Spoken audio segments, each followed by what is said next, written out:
spoken many times about how Shrewsbury was the seventh richest town in England outside London in 1334, and how Shropshire, especially the Ironbridge Gorge, was maybe the most industrialised district in the world in the early 18th century. I've also explored how this happened in previous vlogs. But is there more to this story than we can tease out related to the complex relationship between old money and new money? Just maybe it's relevant to the UK economic situation today. It's tempting to look towards Shropshire's turbulent history bordering Wales. But following the Norman harrying of the north, I believe this to be something of a distraction. Although certainly for many years after the conquest, Shropshire was something of a garrison county, which, like garrisoned areas today, undoubtedly contribute to the local economy, but added a unique set of social problems. Following the harrying, Shropshire became divided between a royal hunting forest to the south of the river and depopulated and impoverished countryside to the north. Whilst this divide is still relevant today, we need to add that North Shropshire is really a part of the affluent Cheshire Plain, although the hundreds of Oswestry and Pimhill, stretching as far south as Baschurch, were really part of the Welsh-administered marshes and thus not directly under the crown, as indeed were small pockets of West Shropshire south of the river.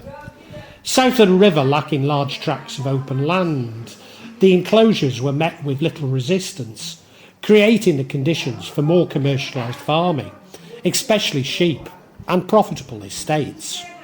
Shrewsbury and Shropshire developed as a very mixed economy, with a wide dispersal of authority.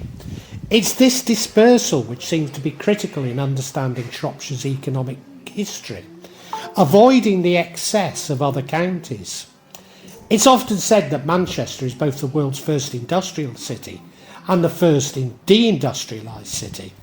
However true this may be, Shropshire as the cradle of the Industrial Revolution arguably provides an even more interesting case study when we consider its more complex social relationships.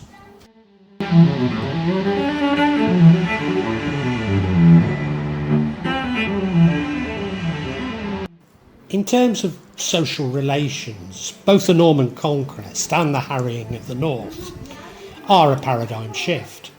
However, Norman influence was not as strong as in neighbouring Hereford, and Shropshire lacked the important peerages found in Cheshire. Furthermore, authority was somewhat fluid, with estates and titles being bought and sold even after the Crown began to exert a monopoly over the system and the marshes.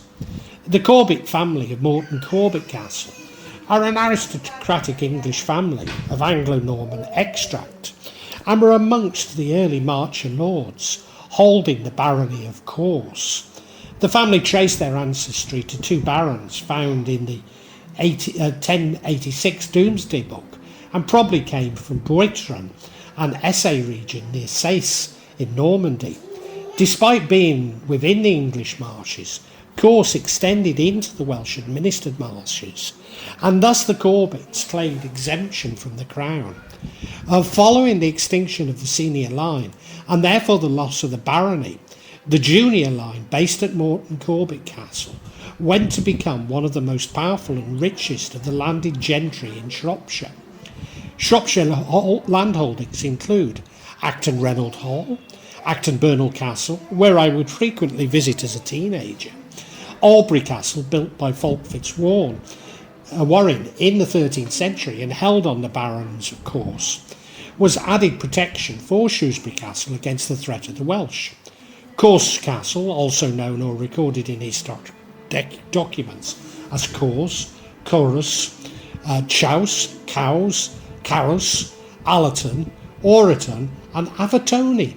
Hopton Castle, High Arkle Hall and High Arkle Church, Longner Hall, Morton Corbet Castle, Shibden Castle or Shibwood Carwood near Craven Arms, Sundon Castle was home of the Corbet Pickett family, Wattleborough Castle, which later passed from the Corbets to John de Mothy, family, and quite apart from their massive holdings in Shropshire, their influence through marriage can be seen within many of Shropshire's important families and its industrial history.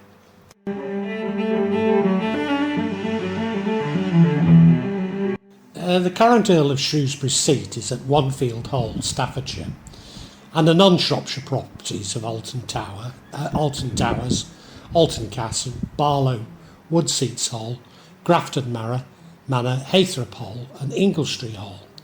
Nevertheless, the first creation occurred in 1074 for Roger de Montgomery, one of William the Conqueror's principal councillors. He was one of the Marcher Lords with the Earl of Hereford and the Earl of Chester, serving as a bulwark against the Welsh. The title was created for a second time in 1442 when John Talbot, 7th Baron Talbot, an English general in the 100 Years' War. John Talbot, the first Earl, was succeeded by his son John, the second Earl, who had already succeeded the 7th Baron Furnivall on his mother's death in 1433. Lord Shrewsbury served both as Chancellor of Ireland and the Lord High Treasurer of England. He was killed at the Battle of Northampton in 1460 during the War of the Roses. As a result of the Talbot connection, the family continued to hold commercial interests in Shropshire for a long time. And whilst there are links to the slave trade amongst many Shropshire families, the links to the Talbots are amongst the most explicit.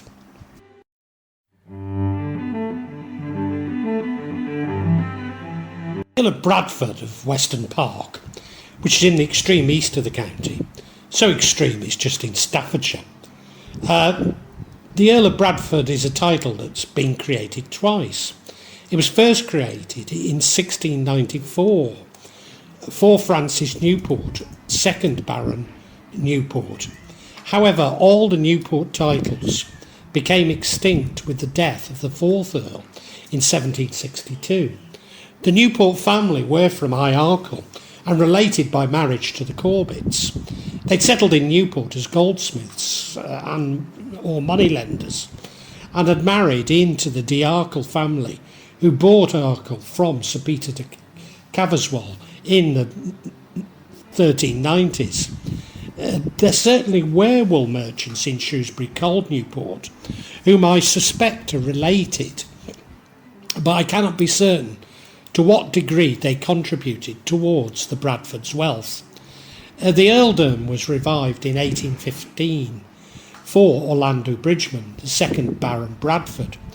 The Bridgeman family had previously succeeded the Newport estates, the title of the peerage to the ancient hundred of Bradford in Shropshire, the family seat in Weston Park, but they also held the Castle Bromwich Hall, along with the adjoining Castle Bromwich Hall Gardens. Weston Park had been held by the family until 1986. Gerald, the 6th Earl of Bradford, who succeeded to the title in 1957, died in 1981, leaving the family with large death duties. Weston Park was donated to the nation via a foundation established in 1986. Now, the current Earl is only a year older than me and had interest in restaurants. I recall a wild party at Weston Park, which some older boys attended, and I seem to think that singer Raymond Froggatt played at.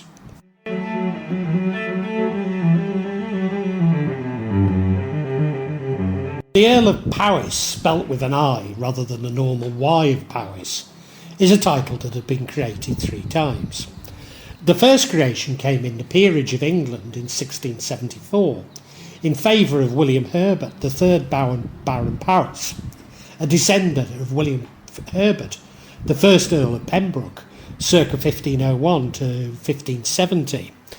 The title was created again in 1748 for Henry Arthur Herbert, the husband of Barbara, daughter of Lord Edward Herbert, a brother of William, 3rd Marquis of Powys.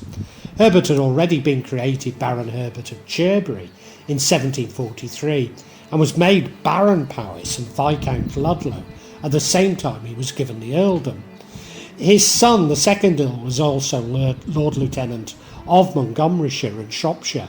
However, on his death in 1801, all the titles became extinct. The persons in remainder of the 1749 barony had died without heirs before the second Earl. The title was created for a third time in the peerage of the United Kingdom in 1804, when Edward Clive, second Baron Clive, being son-in-law of the first Earl of the previous creation, was made Earl of Powys in the county of Montgomeryshire. He previously represented Ludlow in the Parliament and served as Lord Lieutenant of Shropshire and Montgomeryshire. Clive was the husband of Lady Henrietta, a daughter of the first Earl of Powys of the 1748 creation and sister of the heiress of the second Earl. He had already been created Baron Clive of Walcott in the county of Shropshire in the 1974 in the peerage of Great Britain, and was made Baron Powys of Powys Castle in the county of Montgomery, Baron Herbert of Cherbury in the county of Shropshire, and Viscount Clive of Ludlow in the county of Shropshire. At the same time he was given the earldom. Clive was the son of the famous soldier Robert Clive, who'd been raised to the peerage in Ireland as Baron Clive Passy in the county of Clare in 1762, but is known as Clive of India. He became very wealthy as a result of interests in India, which were questioned in the Houses of Parliament. He came to Shropshire from his Shropshire home of Styche near Market Drayton, which he rebuilt. Clive also built Montford or Shorewardine estate, including Shorewardine Castle. He bought Walcott estate from the Walcott family. Oakley Park was purchased from the Earl of Powys.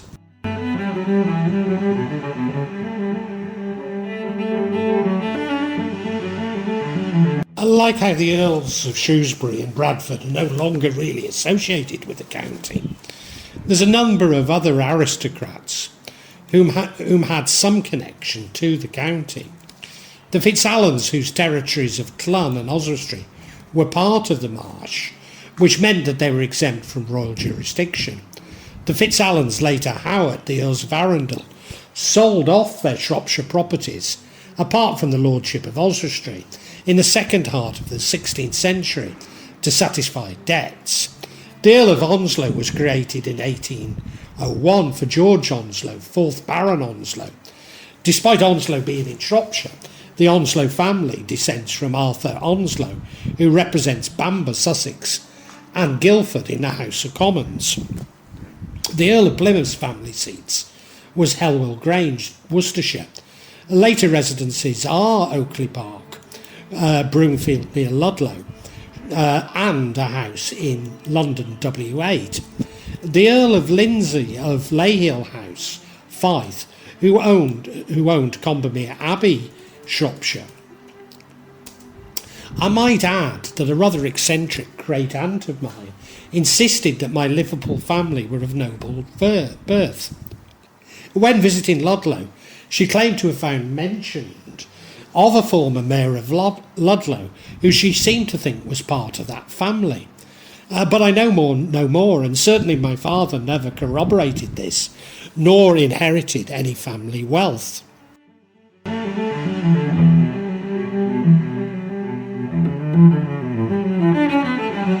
The Earl of Bradford's wealth can be traced back to the wool trade is debatable, and many of Shropshire's gentry can trace their wealth to wool. Of course, Oswestry was the original centre of the woolen trade before Shrewsbury gained a monopoly, but many other towns had some involvement and fortunes to be made. Indeed, Shrewsbury and the other Shropshire towns were prosperous, with Shrewsbury paying more of the hated ship tax than Chester or Hereford, only slightly behind that of Gloucester. Perhaps the most important of these families with links to the wool trade are the Dukes of Sutherland of Mytton House in the Scottish borders and Dunrobin Castles, Sutherland, Trentham Hall, Staffordshire, Lancaster House, London. The Duke of Sutherland was created by William IV in 1833 for George Leveson-Gower, the second Marquis of Stafford, A series of marriages to heiresses by members of the Leveson-Gower family made the Dukes of Sutherland one of the richest landowning families in the United Kingdom. In fact, it was more than that. It was Europe. The title remained in the Leveson-Gower family until the death of the 5th Duke of Sutherland in 1963, when it passed to the 5th Earl of Ellesmere from the Egerton family. The Dukes are most remembered for their part in the Highland clearances. The Leveson's family's origins were actually, though, as wool merchants in South Staffordshire. They bought Lishell Abbey, Wenlock and Wanbridge Priories in Shropshire. The family started the Lishell conglomerate from Lishell Abbey and were responsible for the development of Oaken Gates and what is now East Telford. The company's origins date back to 1764, when Earl Gower formed a company to construct the Donington Wood Canal on his estate, following the discovery of coal, iron and clay on the estate.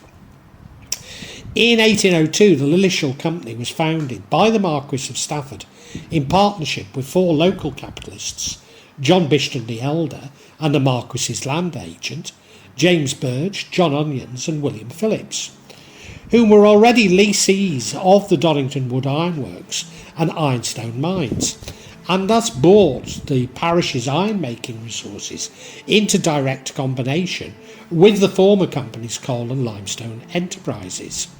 In 1880 it became a public company. Lishell Railway Company closed in 1959, and in 1961 they were described as structural and mechanical engineers, manufacturer of rolled steel products, glaze bricks, sanitary ware, Spectra glaze and concrete products, with 750 employees.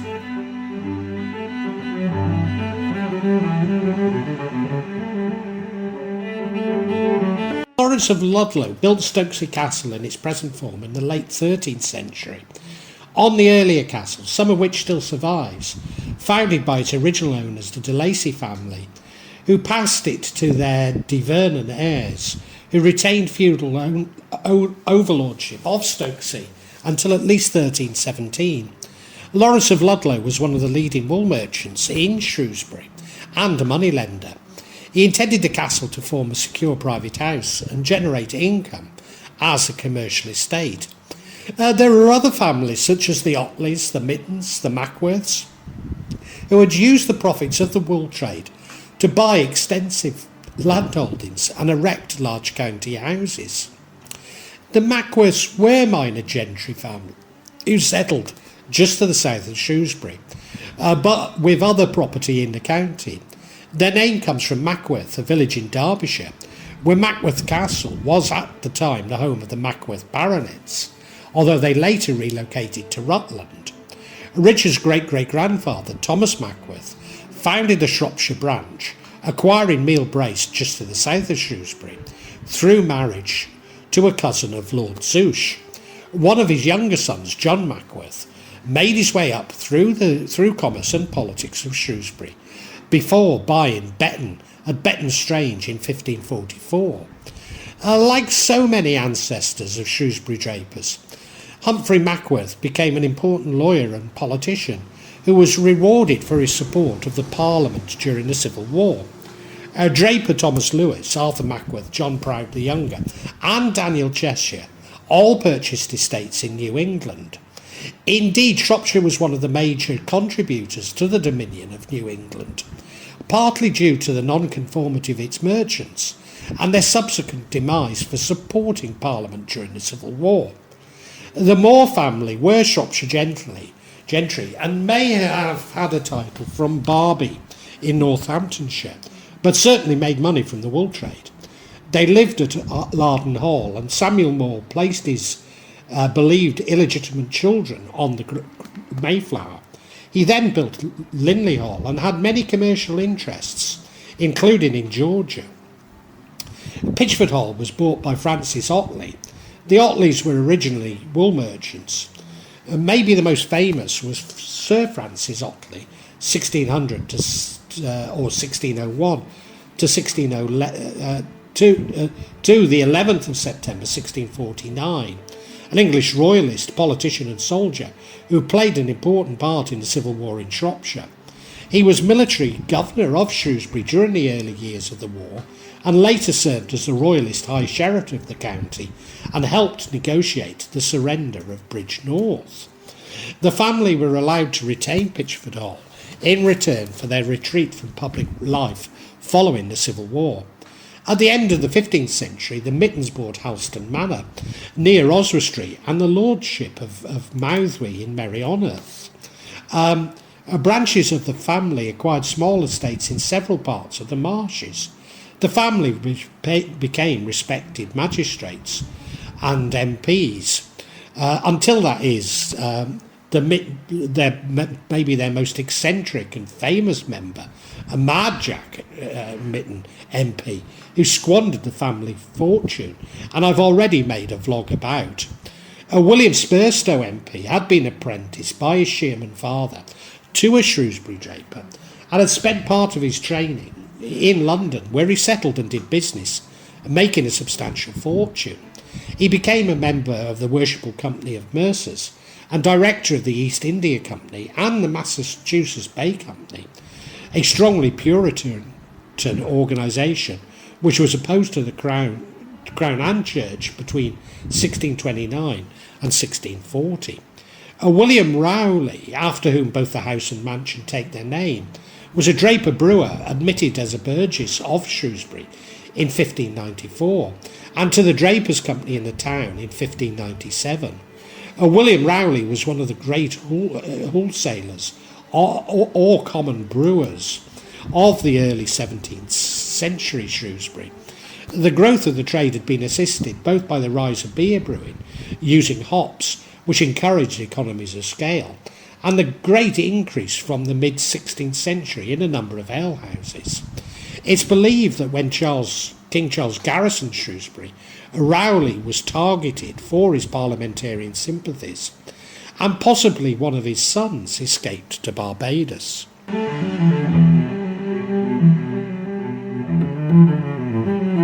Looking at the investors and partners of the Lishell Company also reveals the complex interrelationships between local commercial and landed interest. John Bishton was a former mayor of Shrewsbury, described as a mercer and gentleman, thus probably connected to the Shrewsbury wool trade.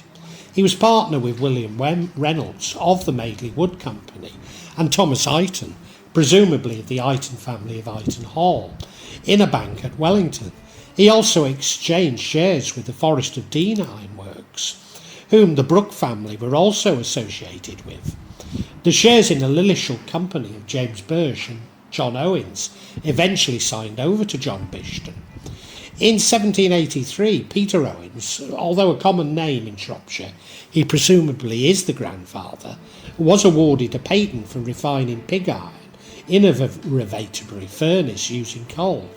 John Owens and his father, also John, died in 1819, are two of the great ironmasters and iron owners of the age, owning furnaces in Hull or Part at Lillishall, Bethnal, Broseley, the Connerbury and Brierley Hill. John Owens was a partner with William Banks and Francis Blythe Harries of Bethnal Hall in the Bethnal Ironworks. John Owen had been a partner in the porcelain firm of Reynolds, Horton and Rose in 1803 when Robert Anstice purchased the shareholding of his late cousin William Reynolds. Thomas Rose was brother of John Rose, whilst Edward Owen was a barge owner.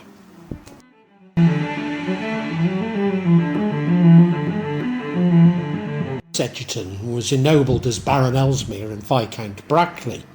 He was the illegitimate son of a Cheshire knight who'd risen to become Lord Keeper under Elizabeth I and Lord Chancellor under James I. Having purchased the Talbot estates in North Shropshire, he later married Alice, widow of Fernando, the 5th Earl of Darby, and bought their lands in Ellesmere. By the 17th century, the Ellesmeres had become the biggest landowners in North Shropshire. In the south and west of the country, vast tracts of land had been bought up by Elizabeth, the widow of Sir William Craven, a Yorkshireman and former Lord Mayor of London. Craven had made his money as a merchant tailor and moneylender, and on his death in 1618 had been worth approximately £1,250. Elizabeth Craven was formerly of Whitmore of Appleby Park near Bridgnorth, and in 1622 she bought properties in Oswestry and Ryton, that had originally been part of the Earl of Arundel's lordship.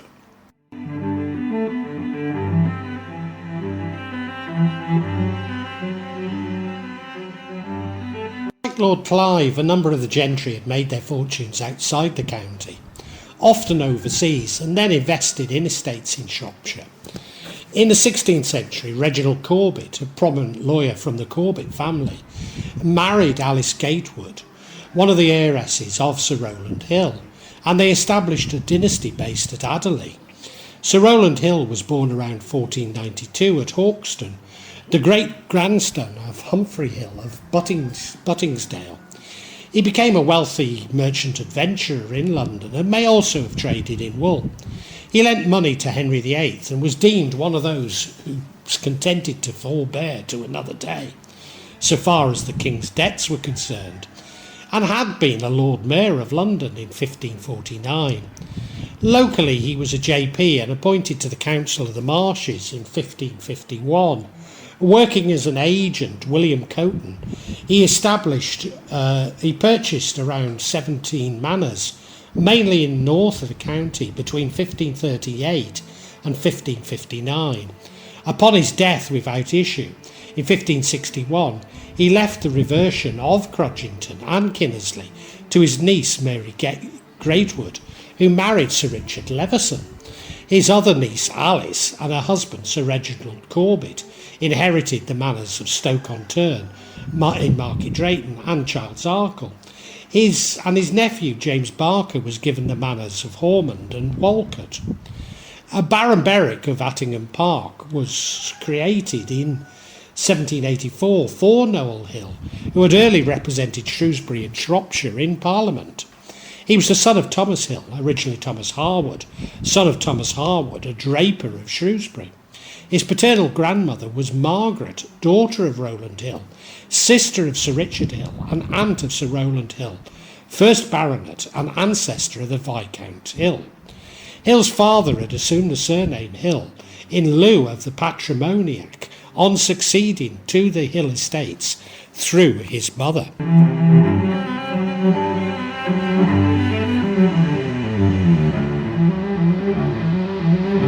During the 16th century, the industrial production took off in Shropshire. Often the investment came from landowners who, like the Earl of Sutherland, discovered mineral deposits, especially coal, iron and clay, often close to the surface on their estates. Charcoal furnaces were built in various parts of the county. Some of the first developers were on the lands of the Earl of Shrewsbury and Lord Dudley at Shifnal and Cleobury Mortimer during the second half of the 16th century. A blast furnace was built at Donnington Wood in Lilleshall in 1592, by Vincent Corbet, who had the rights to the wood and the ironstone there. Around 1610 an ironworks was started at Bringewood near Ludlow, which was well into production by 1637, when Francis Walker took out a 21-year lease. Sir Basil Brooke, 1576 to the 31st of December 1646, was an English metallurgist and Catholic. He inherited the manor of Madeley from his father.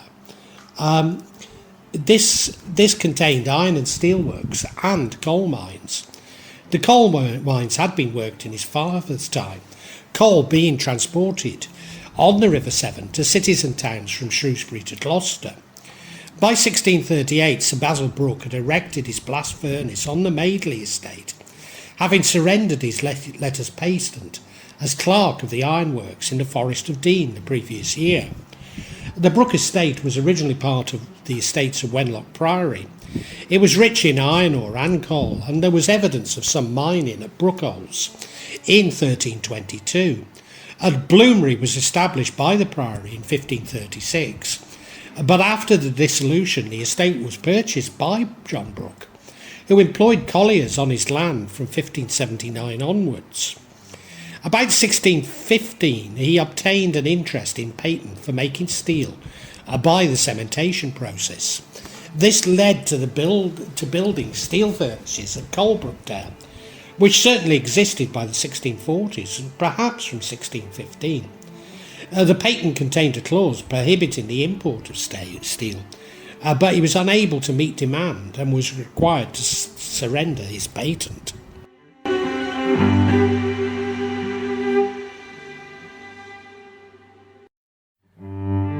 Madeley Court eventually passed to the Darby family of ironmasters through marriage, but not before many of the commercial interests were lost during the Civil War. Abraham Darby I was son of John Darby, a yeoman farmer and locksmith by trade and wife of Anne Baylis. He was born at Wrensnest, now part of Dudley. He was descended from nobility. His great-grandmother Jane was an illegitimate child of Edward Sutton, the 5th Baron Dudley. In 1700, a group of Bristol Quakers, including Edward Lloyd and Charles Harford, had agreed to set up a brass works somewhere in England. It was not clear where, but by 1712, Caleb Lloyd and Geoffrey Pinnell, Abraham Darby and his brother-in-law Thomas Harvey had brass works at Coalbrookdale. This is probably linked to the increase in shipment of calamine up the river, Severn from 1704, and Darby's agreement in 1710 to open a copper mine at Harmer Hill on behalf of the Company of the City of Bristol. However, Darby was not a partner in establishing Turn Mill, near Turn Hall, now Attingham Park, in 1709, through his partners Thomas Harvey, Lloyd and Pinnell, though his partners Thomas Harvey, Lloyd and Pinnell were. At this point, Darby decided to leave the brass company and concentrate on his iron-founding pursuits. Darby's blast furnace was leased in September 1708 and set to work preparing to get into the blast. The furnace was used for the first time in 1710, and the blast appears to have been successful. Darby was probably helped by the fact that the Shropshire clod coal that he was using was fairly superior. At the age of 13, Abraham Darby III inherited his father's shares in the family's iron-making business in the Severn Valley, and in 1768, aged 18, he took over the management of the Coalbrookdale Ironworks. He built the largest cast-iron structure of his era, the first cast-iron bridge ever built, as a crossing over the Severn near Coalbrookdale, the bridge making it possible for the village of Ironbridge to grow up around it. Abraham Darby III also purchased Adcote, which was built by the Earls of Powys. Christie's family, makers of towels and hats, married into the Darbys. The Walshire Whitmore family from Dudmaston also married into the Darbys. Charles Babbage, the father of the computer who designed the mechanical difference machine in the early 19th century, was the brother-in-law of the Woolchurch Whitmore owner of Dudmaston at the time.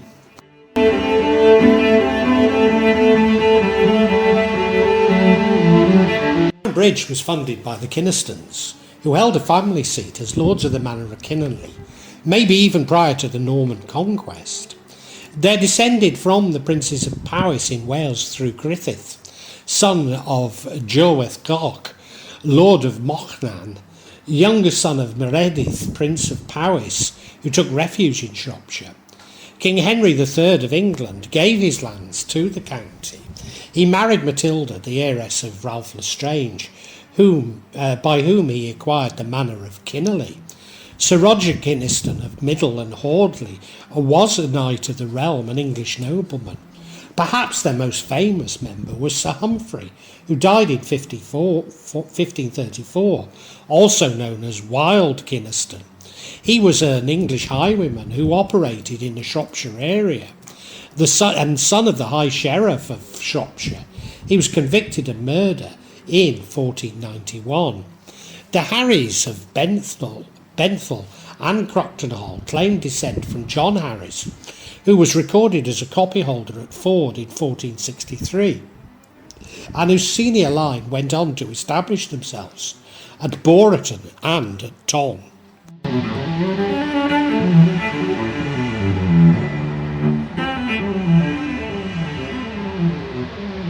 In 1757, 12 local industrialists, merchants and gentlemen decided to construct the Madeley Wood blast furnaces along the River Severn. These furnaces are better known as Bedloe furnaces, and the company who managed them became the Madeley Wood Company. In the 1780s, the company and its furnaces were taken under the control of the Reynolds family. In the same decade, a member of this family, William Reynolds, 1758 to 1803, decided to sink a mine at Blist's Hill to access the rich seams of coal, ironstone and clay that lay under the site. The coal and ironstone were supplied to the nearby Bedlam furnaces to be smelted into pig iron, but Reynolds needed an efficient method to transport them.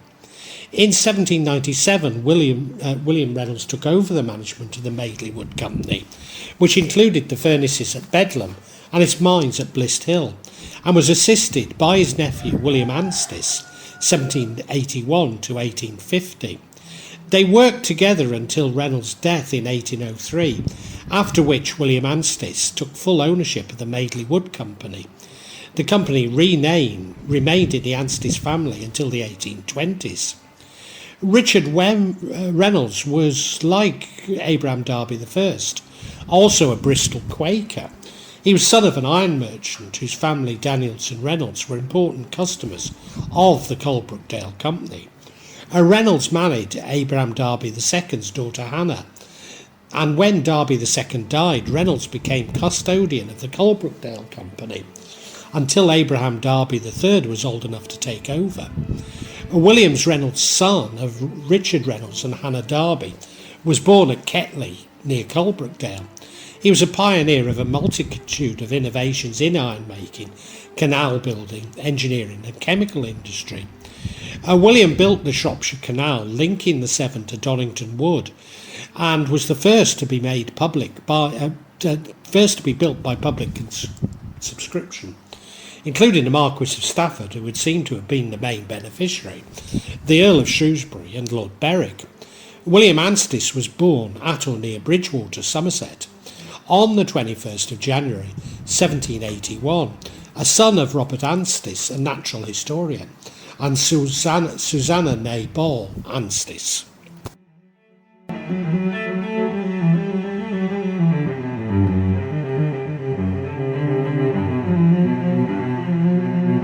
There were also coal workings on the former Wanbridge Priory lands, which were purchased by the Duke of Sutherland, who sold them on to Andrew Charlton of Ottley to work, as well as pockets of mining on the Earl of Arundel's lands in the northwest of the county at Coederalch. Andrew Charlton came from a family of minor landowners around Wellington, who went on to build Powys Castle. The Wanbridge mines were leased to James Foster, who partially owned the James Bradley & Co. Stourbridge Ironworks. The family bought Staunton Castle outside Stourbridge, and then went on to buy Apley Park near Bridge North. The Bethnals laid tracks to transport coal by wagon down the River Severn, but he was also a ruthless landlord and bad neighbour, causing disputes over land borders and rights of way. The Bethnal family can trace its lineage back to the Anglo-Saxon period on this site. The first record of a house at Bethnal dates back to 1250, when Philip de Bethnal recorded as granting to Buildwas Abbey the right to carry stone and coal over his land in Bethnal Edge. On his death, Philip left 3 daughters but no son. In 1282, the estate was acquired by Robert Bernal, Bishop of Bath and Wells and Lord Chancellor of England. Lord Bethnal was Sheriff of Robert Bethnal was Sheriff of Shropshire, as well as Commissioner of Array in 1642, and he and his son, also named John, were knighted that year.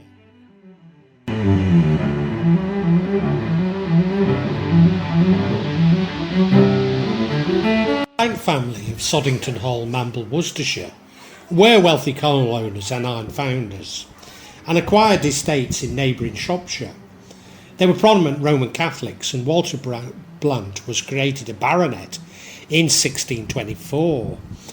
As royalist supporters, and therefore on the losing side of the English Civil War, they suffered financial difficulties in the 17th century, when in 1652 he was convicted of treason and his estates of Soddington Hall, Worcestershire, and at Morley Hall, Shropshire, were sequestrated, but their fortunes recovered following the English Restoration. Bernie Sillitoe, 1782 to 1855, was a wealthy iron merchant living in London. In 1820 he bought the 338-acre Shropshire property known as Pellwall for £5,005 from his father-in-law, partly relieving this father-in-law from bankruptcy. Sillitoe commissioned Sir John Soames to design the house, and to those of you who are unfamiliar with it, the Sir John Soames Museum is one of the most interesting collections, and indeed days out, I can think of in London.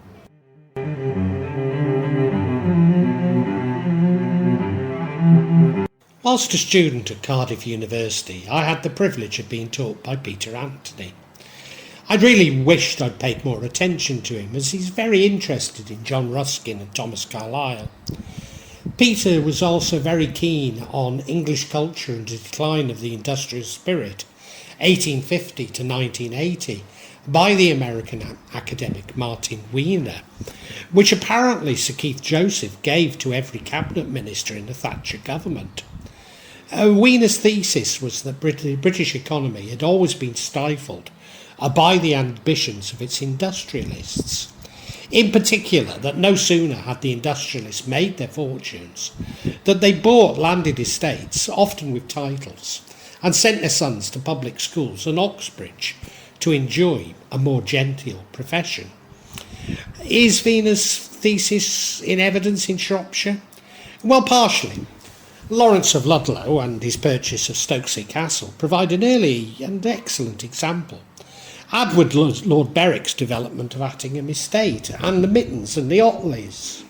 Maybe one could argue that the Dukes of Sutherland are another great example, who through strategic marriages became the richest family in Europe.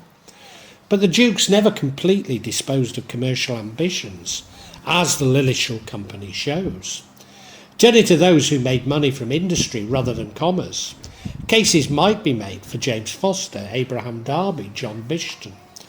There are also those who made their fortunes outside Shropshire to take up the life of a Shropshire landowner.